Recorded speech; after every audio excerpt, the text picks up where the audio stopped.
인천에서 야쿠시마를 거쳐 가고시마까지 왔습니다. 벌써 비행기 2번 탔고요. 앞으로 비행기 한 번 더 타면 야쿠시마로 갑니다.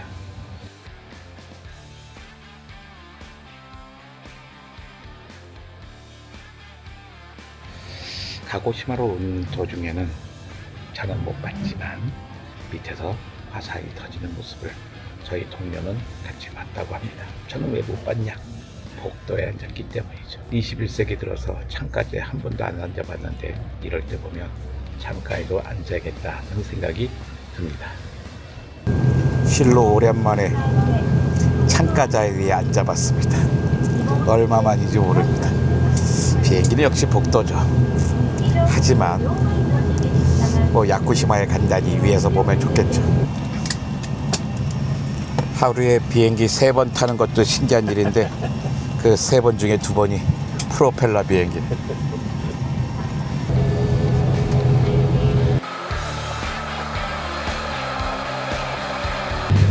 비행기에서 서탄과 함께 준 안내도입니다. 뭐 읽지는 못하지만 숫자는 잘 읽을 수 있죠. 5월에서 7월에 산란해서 8월쯤 부화한다는 얘기 같아요.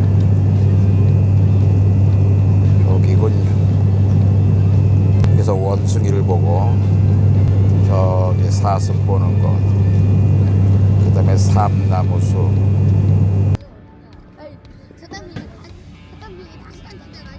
한 번 더 타야 되나? 안 돼요. 안 돼요.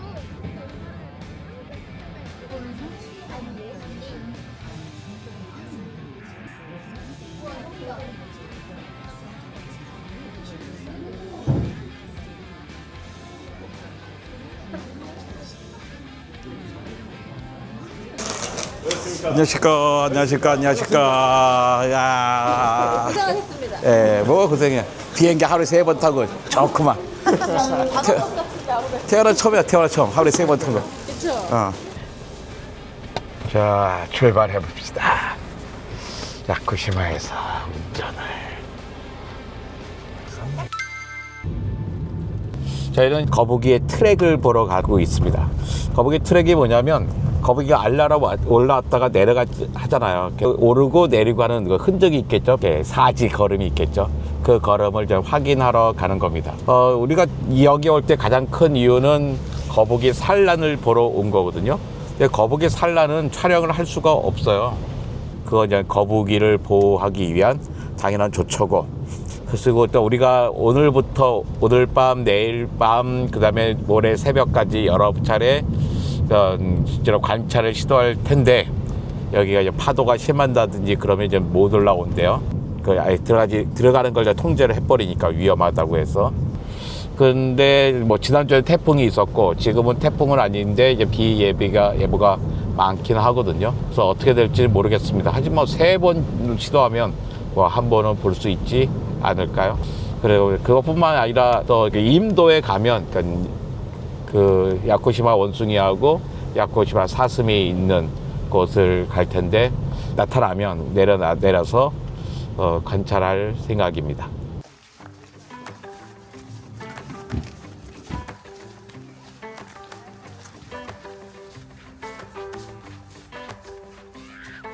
거북이 트랙입니다.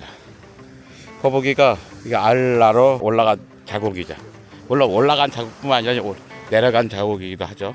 이렇게 알라로 올라옵니다. 올라와서 이렇게 한번 파인 데가 한 번 발짓한 거예요. 그러니까 요만큼밖에 못 가는 거예요. 조금씩밖에 올라와서 여기서 이제 알을 낳죠. 여기 어디선가 알을 낳고 내려갑니다. 저기 바닥까지 쭉 내려가는 길이 있는 거죠. 보통 내려가기 전에 카모플라즈 둥지라고 해가지고 위장 둥지가 있어요. 저 밑에 저기다가 내가 여기다 알랐다고 이제 거짓말로 표시하는 거죠. 지금 언뜻 봐도 이렇게 뭐 100개는 되겠다. 저도 어쨌든 이게 100마리 정도가 올라와서 알을 낳았다고 봐야지 되는 거죠.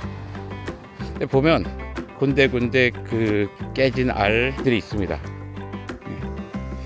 이게 깨진 거북이 알이에요. 거북이 아니면 달걀보다는 훨씬 느낌이 탁구공 있잖아. 탁구공 찢어져 있는 탁구공 느낌이죠.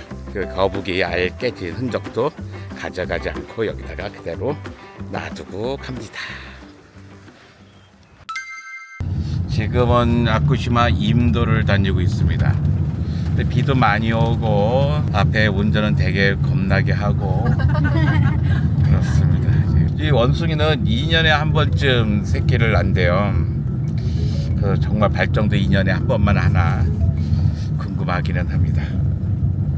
보통 걔는 암컷 집단들이 있고 수컷들은 그냥 떠나잖아요. 수컷들이 그냥 거기 있으면 그러니까 유전자의 다양성이 떨어지기 때문이죠. 지금 원숭이가 저기 있습니다. 또 올라가다가 길에서 원숭이를 만났어요. 이 원숭이가 원래 여기 사는 무리가 아닌데 이리 왔다고 여기 박사님께서 말씀하시네요.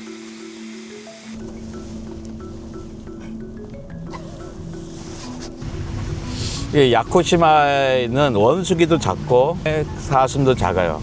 왜 그러냐면 이거 섬외소화라 그래. 섬외소화. 섬에 가면 주로 작아져. 이게 섬에 가면 그만큼 자원이 적은 거예요.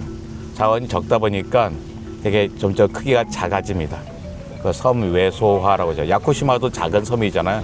제주도 한 4분질밖에 안 되는 섬이라서 이 사슴 이렇게 작은 사슴이 이렇게 많은 이유는 천적이 없기 때문이에요.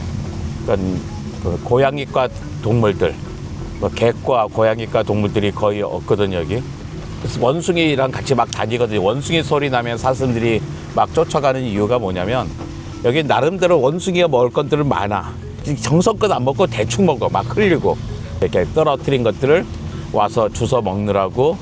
사슴이 원숭이 똥도 먹는데 그 똥 이유가 뭐냐면 미생물을 섭취하기 위해서 이렇게 똥을 찾아서 먹게 되는 거죠. 근데 비가 평소 괜찮다가 걔네만 나타나면 뭐 찍으려 그러면 비들이 막 쏟아져. 아리가토 고자이마스. 근데 사슴 정말로 이게 저기 보면 원령공주에서 막 사슴 같은 애 타고 다니잖아요. 근데 걔를 보면 이게 뿌리 가지가 없어요. 그러니까 걔는 사슴보다는 우리 소과의 뭐 이런 데 속했다고 봐야지 되는 거죠.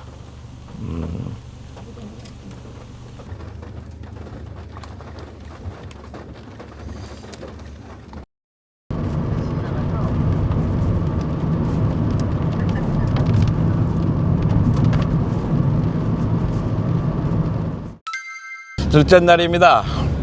어저께 비 어마어마하게 왔잖아요. 아침에 무서웠어요. 황화강 같은 넘치는 게. 그러면서 이제 못한 게 많았는데, 근데 해 뜨고 비 멈추니까 너무 좋네요. 그 원숭이하고 사슴이라고 막 길을 막 다닐 수 있는 그 상황은 아니었을 거잖아요. 그러니까 어저께 불과 뭐 수십 마리밖에 보지 못했어요. 근데 띄엄띄엄. 그래서 오늘은 시간이 남는 것 같아가지고 일단 다시 임도 숲길로 갑니다. 거기 가서 다시 한번 사슴과 원숭이를 보겠습니다. 이 친구들이 그 야쿠시마의 사슴과 야쿠시마의 원숭이들이 예술에 대한 감각이 있다면 많이 내려오겠죠. 오늘도 내려오지 않는다면 이 친구들은 예술을 모르는 거구나 라고 생각하겠습니다. 원숭이가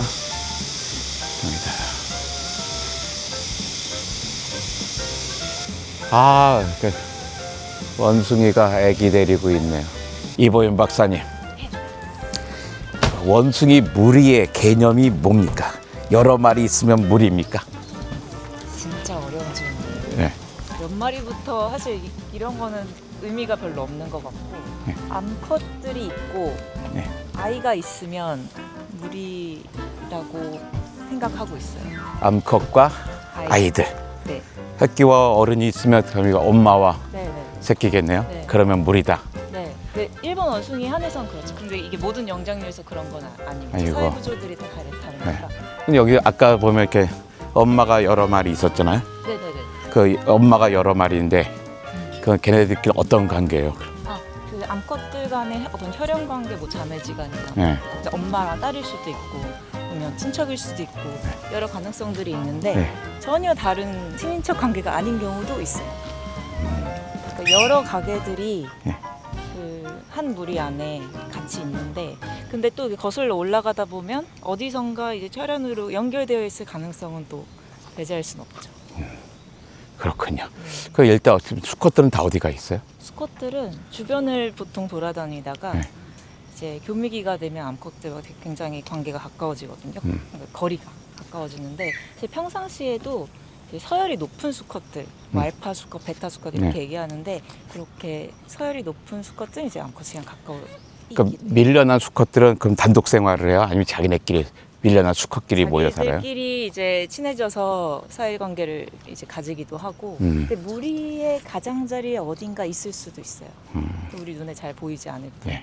근데 걔네들이 정말 무리를 나가서 단독 행동을 하는지는 정확히 알지 못해요. 네. 네. 감사합니다. 쟤네가 그루밍을 하루 얼마 정도 하는 거예요? 아, 그것도 좀 계절에 따라 다른데, 먹이가 아무래도 부족하면 먹는 시간이 길어지기 때문에 네. 쉬는 시간이 부족해져서 이제 그루밍 할 시간이 없게 되는 경우도 있고, 그렇다고 하루 동안 전혀 안 하는 일은 없고요. 그루밍의 가장 큰 이유는 뭐예요? 그루밍은 사실 제일 이제 기본적인 건 위생 관리. 뭐 이나 팔이나 이런 것들이 네. 알을 낳아놓으면 그거를 이제 골라 먹어주니까 털이 일단 깨끗해지고, 그러면서 이제 질병 같은 것도 예방할 수 있고, 이런 위생상의 의미가 있기도 한데, 사실 중요한 건 사회적인 의미가 굉장히 큰 것 같아요. 단지 위생 문제를 해결하기 위해서만이 아니라 그루밍하면서 가까워지기도 하고, 그러니까 제일 처음에 그 새끼가 태어나면 제일 먼저 그루밍 해주는 건 엄마거든요. 그리고 나서 자매, 그다음에 형제, 그다음에 친척들. 혈연적으로 가까울수록 이제 그 그루밍을 하는 빈도가 높아지는 경향이 있어요. 그러니까 그루밍이 구역이 있으니까 한 무리라고 생각합니다. 네, 한 무리예요. 만약에 다른 무리가 여기 있는데 싸우진 않는다 하면, 희한하게 이쪽 무리는 여기에만 있고 저쪽 무리는 저쪽에만 있고, 중간에 보이지 않는 경계선이 있는 것처럼 이렇게 행동하거든요. 홈레인지라고 해서 잘 평소에 다니는 지역이 있기는 있어요. 근데 이게 여기 이 서부 인도랑 이 바다 쪽이랑 가까운 데는 원숭이 밀도가 높기 때문에 홈레인지가 막 겹치거든요. 그러면 이제 다른 무리가 오면 이게 밀려나기도 하고, 그러면 서로 다른 무리 소리를 들으면서 이제 피하거나 하는 것 같아요.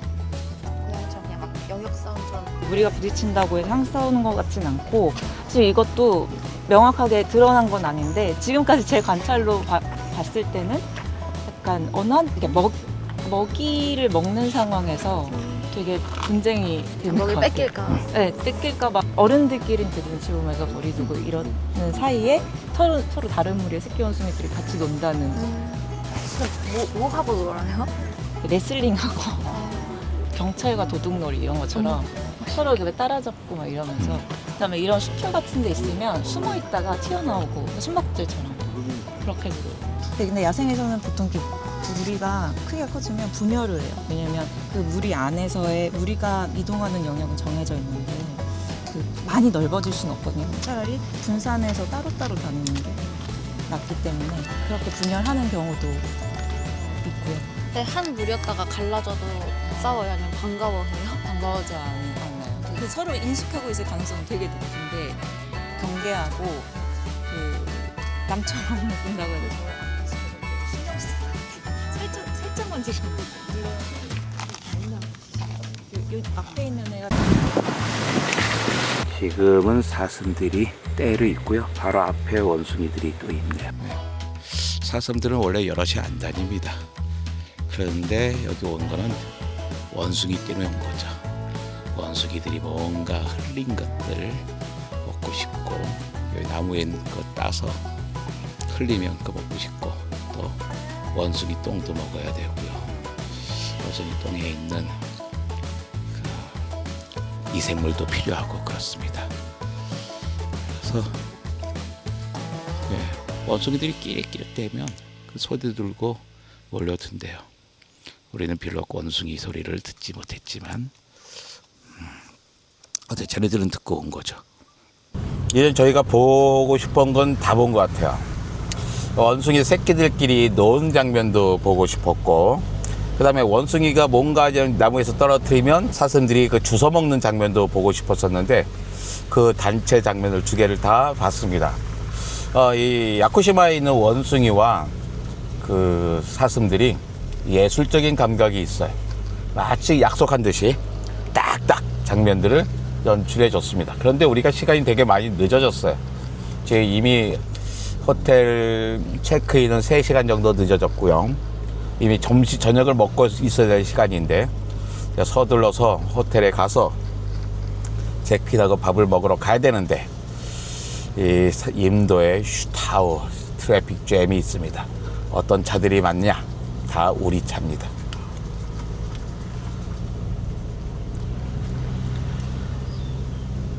저희가 야쿠시마에 와서 할 수 있는 것은 다 하고 있습니다. 딱 하나 빼고요. 왼쪽에 있는 원숭이들 이젠 실컷 봐가지고요.